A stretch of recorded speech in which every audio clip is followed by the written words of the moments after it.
The breaking news continues, and a few more items here coming out from this FBI release of the documents related to the FBI investigation. One would be that we are reading through and finding out that Hillary Clinton actually told the FBI when she was being interviewed that she could not give an example of how the classification of a document was determined. So in other words, was it indeed classified? Was it top secret? She could not give a determination, is what she told the FBI.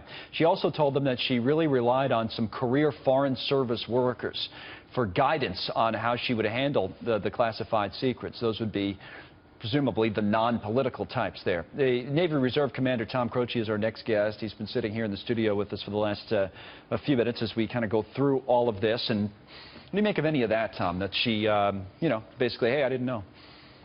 When you receive a top secret clearance and you're in that position, certainly at that high level of position, that kind of national security information, there are tremendous steps taken to protect it. You sign a non-disclosure agreement which says that you understand that this information cannot be disclosed, and you also take steps, and there are courses and training to ensure that you're handling it properly.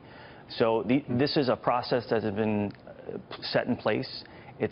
For those of us who see the pages with the redactions, and we even hear on the news some of the subjects that are in there, it makes you very uncomfortable in the intelligence community. That type of stuff you've heard in the past that's made you the most uncomfortable is what? What really bothers you? What irks you? The kind of information dealing with foreign powers, the sources and methods, how we collect information overseas and elsewhere, it makes you very disturbed. Those of us who worked in the White House and National Security Council staff, that information is fused. Because you've handled that type of thing in the past in one way, shape, or form and know how it should be handled. I'm looking at a few other things that have come out. Number one, you're talking about what she could remember or what she says she could remember. Apparently in this interview with the FBI, according to the summary, she cited her concussion, which took place in 2012, and saying that she could not recall every briefing that she had as a result of that. So that does... I don't know. Well, whether you can recall it or not, once you sign that document and you're entrusted with that information, you have an obligation or responsibility under penalty of United States Code violations and prosecution. Yeah, you wouldn't think something like that would be something you would forget, or certainly, you know, unless you're at a point where you can't continue in office, which she clearly was not. I mean, you would know that you signed something like that, even if you had a concussion. Absolutely, and I'm sure back in her time in the White House when she was First Lady, she was exposed to national security material as well.